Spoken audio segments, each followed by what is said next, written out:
सभी का स्वागत है QNS टीवी में। मैं हूं आंचल मिस्कीन। चलिए हम हमारी आज की इस पेशकश की शुरुआत करते हैं।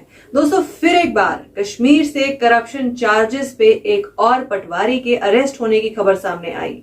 फिर एक बार एक और पटवारी चंद पैसों की लालच में रिश्वत लेता हुआ पकड़ा गया और सरकारी महकमे पे कीचड़ उछालता हुआ पकड़ा गया।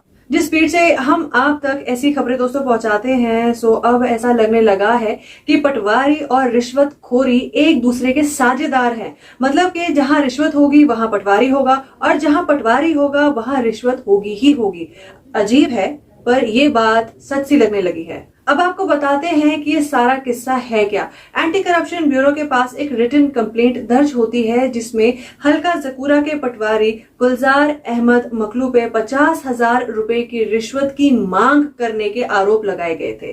पटवारी गुलजार अहमद ने कंप्लेंट दर्ज कराने वाले की जमीन के रेवेन्यू एक्सट्रैक्ट्स को इशू करने के नाम पे इस 50,000 रुपए की रिश्वत की मांग की थी, जिसकी फर्स्ट इंस्टॉलमेंट के तौर पे 15,000 रुपए देने तय हुए थे। यहाँ ये बात देखने वाली है कि एक तो ये पटवारी श्रीनगर के एक हलके में पोस्टेड था और साथ ही ये खुद भी श्रीनगर में ही आचार सोरा का रहने वाला है। खैर, तो रिश्वत की मांग के बाद कंप्लेंट दर्ज करवाने वाले ने जाकर बिना समय गवाए ACB को अप्रोच किया और इस पे एक्शन लेने की रिक्वेस्ट की, जिसके बाद ACB ने गुलजार अहमद मकलू के अगेंस्ट FIR दर्ज की और इन्वेस्टिगेशन शुरू की और दोषी को रंगे हाथ पकड़ने के लिए एक ट्रैप टीम भी कंस्टिट्यूट की। और इसी ट्रैप टीम ने हल्का जकूरा के पटवारी गुलजार अहमद मकलू को 15,000 की रिश्वत की पहली इंस्टॉलमेंट लेते हुए रंगे हाथ पकड़ा और अरेस्ट किया।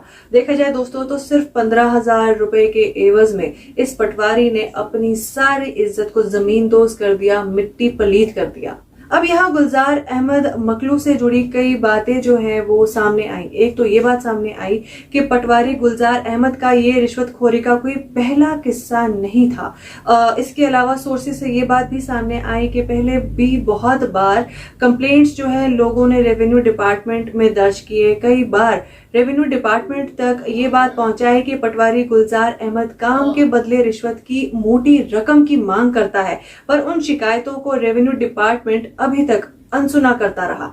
आखिर क्यों?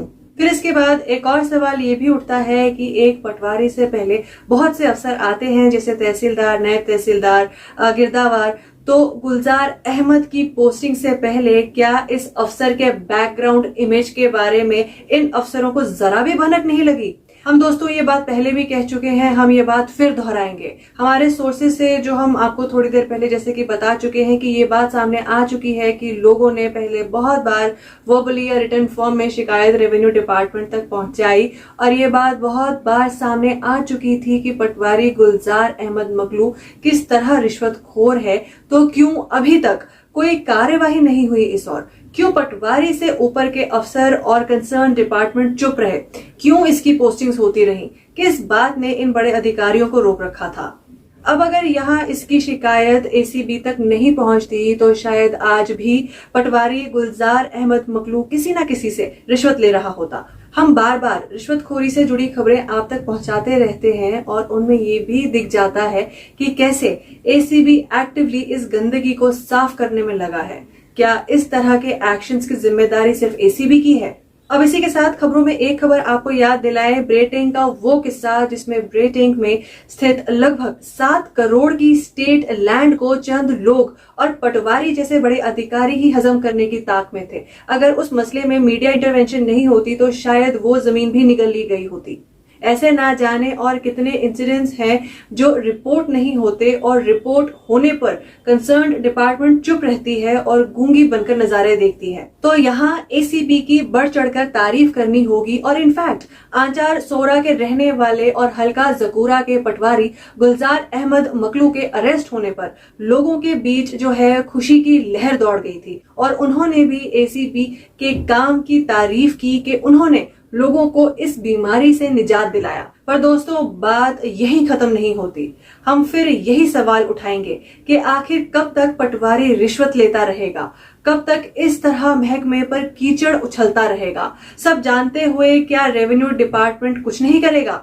यहाँ सिर्फ ऐसे रिश्वतखोर अफसरों की सर्विसेज को टर्मिनेट करना ही एक इलाज है और कड़ी से कड़ी सजा देकर इन्हें ये एहसास दिलाने की जरूरत है कि इस तरह की हाई हेडेडनेस अब नहीं चलेगी। तो इसी बात के साथ दोस्तों, हमारी इस रिपोर्ट में सिर्फ इतना ही। हम फिर हाजिर होंगे आप सभी के सामने किसी और ऐसी ही रिपोर्ट के साथ। तब तक के लिए आप हमें दीजिए इजाजत और आप बने रहिए QNS टीवी के साथ। नमस्कार।